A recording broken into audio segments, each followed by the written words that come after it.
सुहानी जब क्लास में थी तो उसका सारा ध्यान अपने बेबी पर था। वह बार बार अपने स्टमक पर अपना हाथ रखकर मुस्कुरा रही थी। उसका मन हो रहा था कि वह तितली बनकर उड़ जाए और जल्दी से कियान के पास पहुंचकर उसे यह बात बताए। प्रोफेसर जो लेक्चर दे रहे थे, उन्होंने जब सुहानी को ऐसे स्माइल करते हुए देखा तो उन्होंने डांटते हुए कहा, सुहानी, क्या यहाँ खड़े होकर मैं कोई जोक सुना रहा हूँ जो तुम इतने सीरियस टॉपिक पर भी स्माइल कर रही हो। प्रोफेसर की बात सुनकर उसकी स्माइल गायब हो गई और उसने गलती के लिए उसे सॉरी कहा और वापस से अपनी जगह पर बैठ गई। तभी पायल ने अंशिका की तरफ इशारा करते हुए पूछा, इसे क्या हुआ है? जिस पर अंशिका ने कहा, पता नहीं यार, सुबह से ही स्माइल किए जा रही है, पूछ रही हूँ तो बता भी नहीं रही है। वहीं दूसरी तरफ एक गोडाउन में रमन नाम के एक आदमी ने अपने सामने खड़े आदमी को कहा, क्या हुआ, कुछ पता चला? उसके सामने खड़े आदमी ने हाँ में अपना सिर हिलाते हुए कहा, हाँ सर, आज पूरे 4 दिन बाद वह कॉलेज आई है। उस आदमी की बात सुनकर रमन ने कहा, तो ठीक है, तैयार हो जाओ, हमें आज ही अपने प्लान को एग्जीक्यूट करना है। तभी एक दूसरा आदमी रमन के पास आते हुए बोला, देख, मैं अब भी यही कहूँगा कि इस प्लान में रिस्क है। उसे कॉलेज के बाहर से ही किडनैप कर लेते हैं, फिर उसका खेल खत्म करके वापस आ जाते हैं। रमन ने उसकी बात पर गुस्से में कहा, क्या तू पागल हो गया है रक्षत? तू कॉलेज के बाहर से उसे किडनैप करने की बात कर रहा है? क्या तूने देखा नहीं कि इतने लोग उसे प्रोटेक्ट करते हैं? कॉलेज के बाहर इतने सारे गार्ड उसे प्रोटेक्ट करते हैं, क्या उसके रास्ते तू उसे किडनैप कर पाएगा? यह कहकर उसने सोचते हुए आगे कहा, हमारे पास उसे मारने के लिए यही एक आखिरी रास्ता है, और वैसे भी मर्डर ऐसे करना है कि किसी को भी शक ना हो हम पर, तो इससे अच्छा प्लान तो कोई हो ही नहीं सकता। उसकी पूरी बात सुनकर रक्षित ने भी रमन से सहमति जताई और वे लोग प्लान को एग्जीक्यूट करने के लिए लग गए। ये दोनों वही आदमी थे जिन्होंने उस लड़के को मारा था। वही उधर कियान मीटिंग रूम में बैठा सबके साथ मीटिंग कर रहा था, पर आज वो रह रह कर सुहानी के बारे में ही सोच रहा था। तो वहीं मीटिंग रूम में सब अपनी सांसें रोक कर बैठे थे। कियान की तरफ देखने की किसी में हिम्मत नहीं थी। वे लोग हमेशा की तरह अपना सर नीचे झुकाए मीटिंग पर कर रहे थे। तभी वह अचानक से उठा और मीटिंग रूम के बाहर चला गया। उसके जाते ही सभी ने अपनी रुकी हुई सांस को छोड़ा और इधर उधर देखने लगे। राहुल को समझ नहीं आया कि इस तरह वह बिना कुछ कहे बाहर क्यों चले गए। कियान ने बाहर आकर अपना फ़ोन निकाल कर सिव्यान को कॉल किया। दूसरी तरफ से उसने कॉल रिसीव करके हेलो कहा। तभी कियान ने उसे कॉल कर पर कहा, सुहानी कहाँ है? जिस पर सिव्यान ने कहा, मैं अभी उन्हें कॉलेज में ड्रॉप करके ही आ रहा हूँ। तभी उसने अगला सवाल किया, तुम लोग हॉस्पिटल क्यों गए थे? यह सवाल सुनकर सिव्यान चौंक गया और उसने मन में ही कहा, भाई को कैसे पता चला कि हम हॉस्पिटल गए थे? फिर उसने अटकते हुए कॉल पर कहा, आपको कैसे पता चला कि हम हॉस्पिटल गए थे? तभी कियान ने रूड टोन में कहा, जो पूछा है उसका आंसर दो। उसने सुहानी का प्रॉमिस याद था, इसीलिए उसने झूठ बोलते हुए कहा, भाई स्वाति की हेल्थ कुछ ठीक नहीं थी, इसीलिए भाभी के कहने पर हम हॉस्पिटल गए थे। यह सुनकर उसने गहरी सांस ली और कॉल पर सिव्यान से कहा, ठीक है, टाइम से जाकर उसे पिक कर लेना। सिव्यान ने ओके कहा और तभी कियान ने कॉल कट कर दिया। सिव्यान ने कॉल कट होने ही के बाद एक सुकून की सांस ली और खुद से सवाल किया, भाई को कैसे पता चला हम हॉस्पिटल गए थे? उसे अभी भी समझ नहीं आ रहा था उसके हॉस्पिटल जाने के बारे में कियान को कैसे पता चला। वह जितना सोच रहा था उतना ही ज़्यादा कंफ्यूज हो रहा था। कियान टेक्नोलॉजी का इस्तेमाल करना अच्छे से जानता था। उसने लास्ट टाइम की तरह ही इस बार भी सुहानी के फ़ोन में माइक्रोचिप लगा दिया था, पर इस बार वो चिप का साइज टू स्मॉल था और उसी की हेल्प से वह सुहानी की लोकेशन को ट्रैक कर रहा था। सुहानी जहाँ भी जाती थी उसकी करंट लोकेशन की नोटिफिकेशन उसके फ़ोन में आ जाती थी, इसीलिए वह जब लोग हॉस्पिटल गए तो उसे पता चल गया था। वह उसके हॉस्पिटल जाने की वजह से ही बार बार उसके बारे में सोच रहा था, पर अब वह सिव्यान से बात करने के बाद रिलैक्स हो गया था। मीटिंग रूम में आकर कियान ने फिर से मीटिंग शुरू की और एक बार फिर वहां मौजूद लोगों को सांप सूंघ गया। दूसरी तरफ नेशनल मेडिकल कॉलेज के बाहर एक बड़ी सी वैन आकर रुकी। कॉलेज के वॉचमैन ने ड्राइवर से कॉर्ड काट लिया और उसे देखते हुए कहा, ऐसी रिपेयर करने आए हैं। जिस पर ड्राइवर ने हाँ में सिर हिला दिया और वॉचमैन ने उसके अंदर जाने के लिए कॉलेज का मेन गेट ओपन कर दिया। दूर खड़े कियान के गार्ड भी यह देख रहे थे। सभी गार्ड्स में से एक ने कहा, ऐसी रिपेयरिंग करने के लिए इतने सारे लोग? तभी दूसरे गार्ड ने कहा, कॉलेज भी तो देख कितना बड़ा है, इतने लोग तो चाहिए ही होंगे। उसकी बात में लॉजिक था, इसीलिए और कोई सवाल ना करते हुए वे सभी अपना काम करने लगे। वही कॉलेज के अंदर वह वैन आकर रुकी। एक एक करके उस वैन में से 15 आदमी एसी रिपेयर की यूनिफॉर्म में बाहर आए।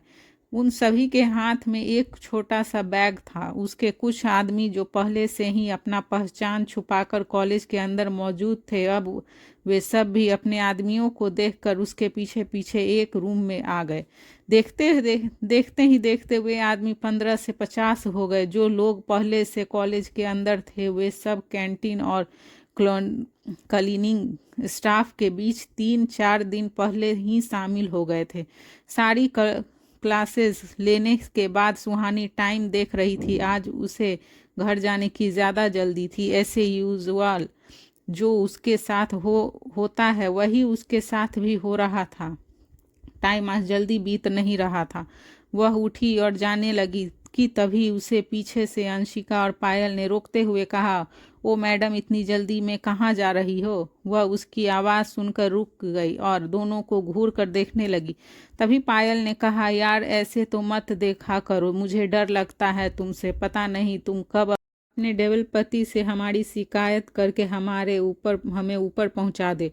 उसकी बात पर सुहानी ने चिढ़ते हुए कहा, हो गई फिर से तुम दोनों नौटंकी शुरू। जहां एक तरफ सुहानी दोनों से बातें कर रही थी तो वहीं दूसरे से ही 2 लोग अपनी नजरें उस पर गड़ाए खड़े थे। वहीं कॉलेज के एक रूम में जहां गन के छोटे छोटे पार्ट्स को जोड़ जोड़ कर कुछ लोग गन बनाने में लग गए थे, तो वहीं कुछ लोग ज़्यादा से ज़्यादा स्टूडेंट को कॉलेज से बाहर निकालने में लगे थे। जैसे ही उन्होंने देखा कि अब पूरे कॉलेज में करीब 100 से 150 स्टूडेंट ही बचे हैं, तो वे जल्द से मेन गेट को अंदर से लॉक करके हाथों में वैन लिए गेट से थोड़ी दूरी बनाकर खड़े हो गए। फिर अपने आदमियों को सिग्नल देने के लिए दोनों ने विसल बजाई।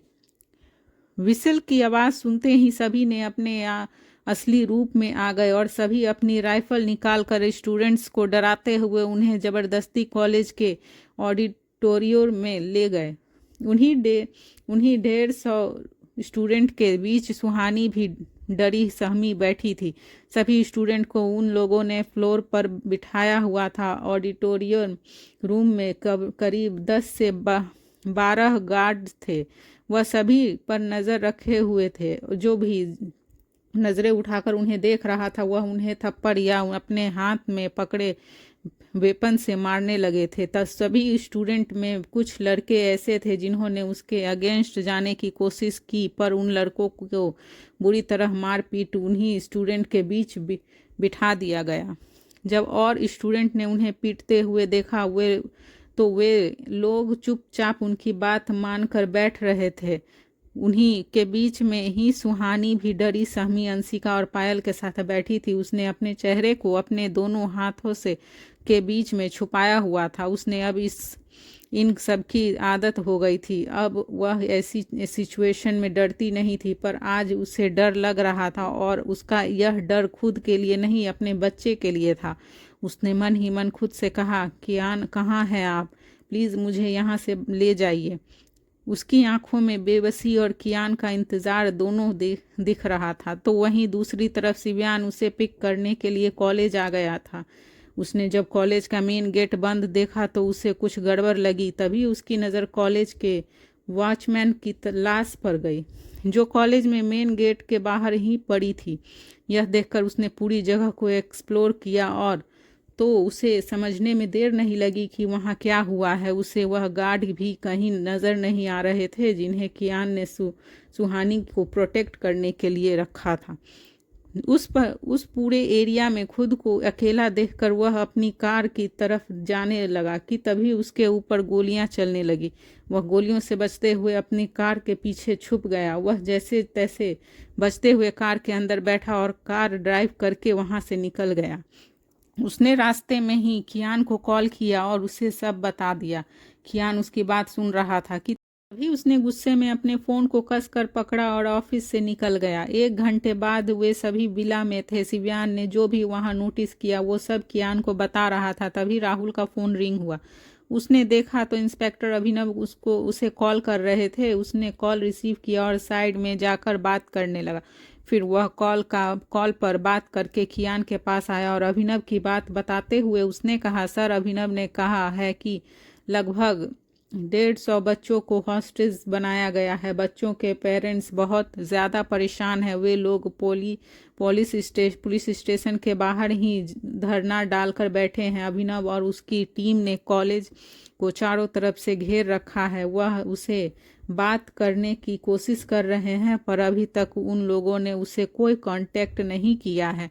कियान चुपचाप सुनने में देखते हुए उसकी सारी बातें सुन रहा था। उसे खामोश देखकर रिहान, राहुल और शिवयान तीनों एक दूसरे की शक्ल देखने लगे। फिर जैसे ही राहुल कुछ बोलने को हुआ कि तभी रिहान ने उसे चुप होने का इशारा किया। रिहान जैसे समझ गया था कि कियान के दिमाग में क्या चल रहा है। काफ़ी देर तक कियान ने कुछ नहीं कहा तो शिवयान ने कहा, क्या यह टेररिस्ट अटैक है? जिस पर कियान ने अचानक से कहा, नो। सब उसकी बात सुनकर चौंक गए। सभी को यह टेररिस्ट अटैक लग रहा था पर एकदम से कियान ने इस बात को नकार दिया था। तभी राहुल ने सोचते हुए कहा, क्या यह हमारे किसी दुश्मन ने किया है? कियान ने फिर से एक वर्ड में आंसर किया, नो।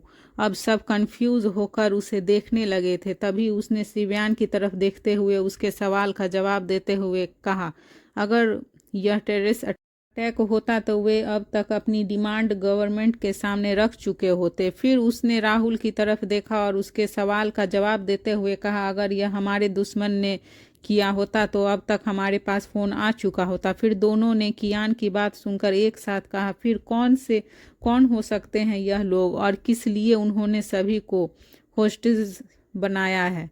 उसकी बात पर कियान ने कहा, यही तो हमें पता करना है। यह कहकर वह सोचने लगा। रिहान भी इतनी देर से सबकी बातें सुनकर सोच रहा था कि तभी दोनों ने एक साथ कहा, यह सुहानी के लिए आए हैं। उसके मुंह से एक साथ एक ही बात सुनकर राहुल और शिव ने एक दूसरे को देखा और कहा, उसके लिए क्यों? उसकी किसी से क्या दुश्मनी है? कियान ने उसका सवाल इग्नोर करके आशु की तरफ देखा जो शिवी और स्वाति के बीच में बैठी थी। वह उठा और उसके सामने जाकर खड़ा हो गया। आशु उसके ऐसे देखने से डर गई थी।